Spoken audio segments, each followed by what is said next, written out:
What's going on, Gemini? My name is Vince. Welcome to 7D Tarot. If you are interested in scheduling your own personal reading with me, all the info you need is in the description box below. Check out my wife's channel over at Empath Tarot.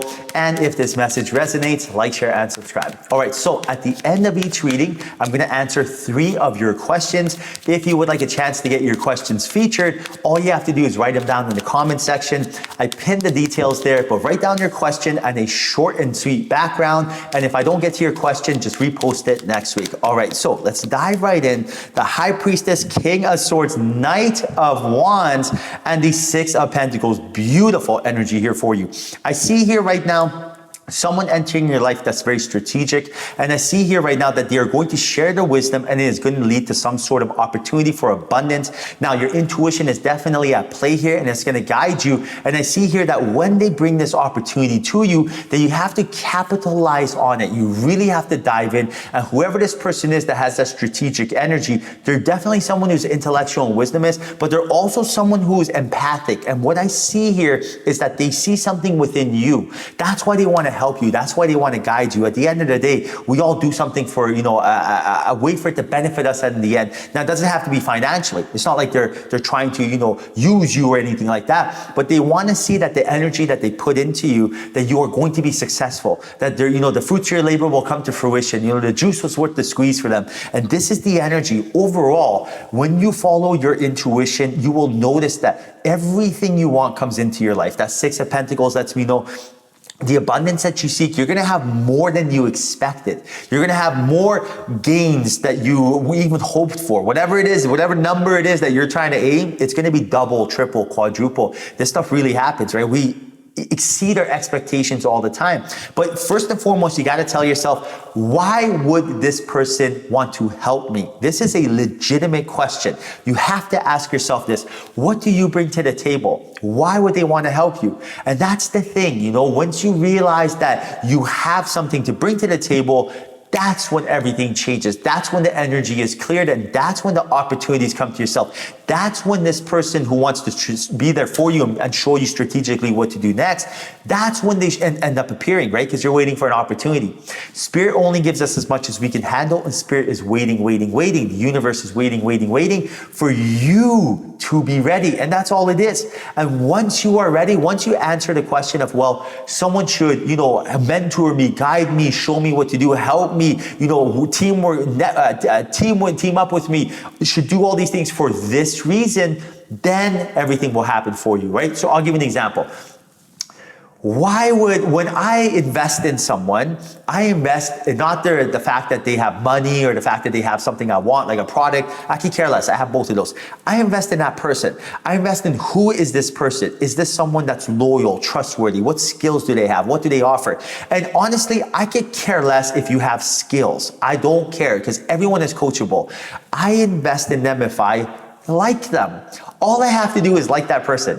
I tell myself this, can I talk to this person every single day? When I send them an email, when I send them a text message, or when I call them, am I going to be smiling or am I going to be like, oh my goodness, I got to deal with this person, right? So that's it. So why should someone work with you? Well, let me know. Why? Because you're beautiful. You're someone who's very smart. When I say beautiful, I'm talking about your vibrations. You have amazing vibrations. You are trustworthy. You are someone who's positive. You're someone who's kind. You're someone who's generous. You're someone who just needs to be shown the way, and then you will show others. You are someone that is dependable. You're not scared of hard work, because hard work, when it's done the right way and it's actually doing it towards something you love and passionate about, it's actually fun. You are someone who's optimistic. Do you see all these things that I see in you? Now, why do I see them in you and why do you not see them in yourself is the question.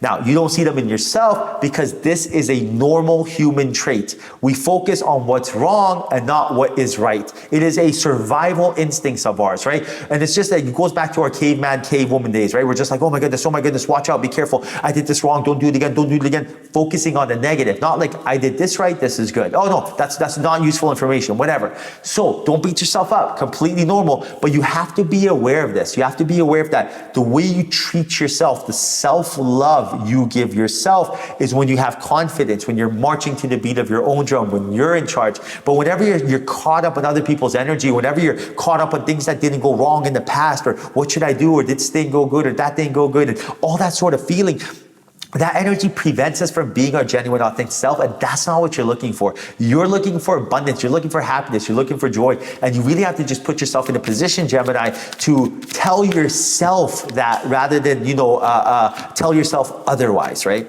Now, Two of Pentacles, King of Pentacles, the Moon, and the Knight of Swords. I also see an important decision coming up into your life that is going to lead to a monumental event. And I see here that there are shadows here, limiting beliefs that have to get addressed, so you are more decisive. So, important decision coming up. You have to be decisive for this. The Two of Pentacles is about someone trying to make a decision, most likely about pentacle energy, finances, and they can't do it. They're hobbling on one foot. They are concerned about what to do because they don't want to make a mistake. This is the energy that's going to happen for you. Someone's going to come into your life, tell you something. Maybe you should do this, do that. Maybe there's going to be a download from Spirit telling you, start a new business, start a new job, whatever the case is. And you're going to be hopping on one foot saying, should I do this? Should I not do this? Totally normal. Now, you're going to be hopping on one foot until we clear shadows, limiting beliefs that are there that are making you think this way, right? This is a reason. There's a reason why you're thinking like this. Things happened before in the past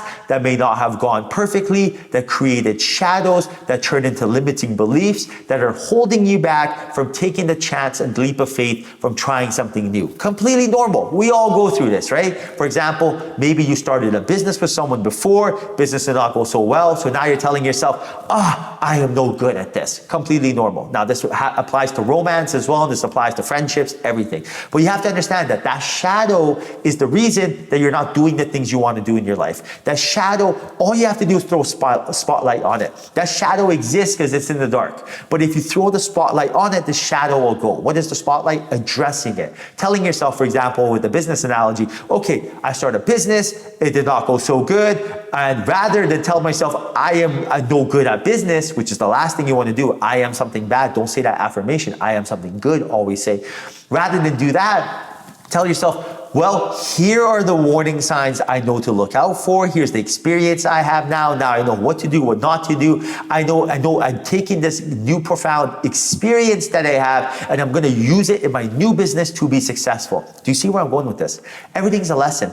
All Spirit wants you to do is be like, I know what to do, what not to do, and then the abundance comes in. That's it. You have this I am energy of I am confident, I am happy, I am sexy, I am whatever you want to be, rather than I want, I hope, I need. None of that, right? That has to go immediately. That's a scarcity mindset. Like attracts like, law of attraction. We do not want that. Now, Spirit is also telling me that you are going to put yourself in a position that once you have to make this decision, once these shadows get addressed, then you're also going to have to strategize what you're doing with your energy right now. Because I see here that Spirit is letting me know that you should be using your energy more to feel rather than to think. And I see here right now that you're somewhat overthinking something, and that is also leading to the wobbly energy. And we all tend to do this. We think of what to do next. Should I do this? Should I not do this? Or what should I do? What should I do? Rather than feel.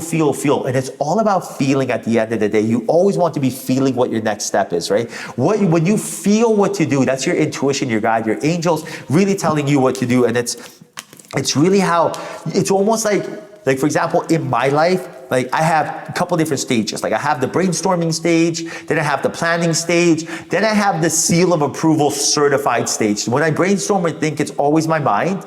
And then when I have to really, make that decision, it comes down to how do I feel? And if all three line up, then I go for it, right? But that feeling is the boss. That's my higher self. That's who really has to say. If I come up with an idea, say, this is great, but it doesn't feel good, I don't end up doing it. If it feels wrong, it is wrong. If it feels wrong, it is wrong. And right now, look at this. Ace of Cups, 10 of Pentacles, Page of Cups.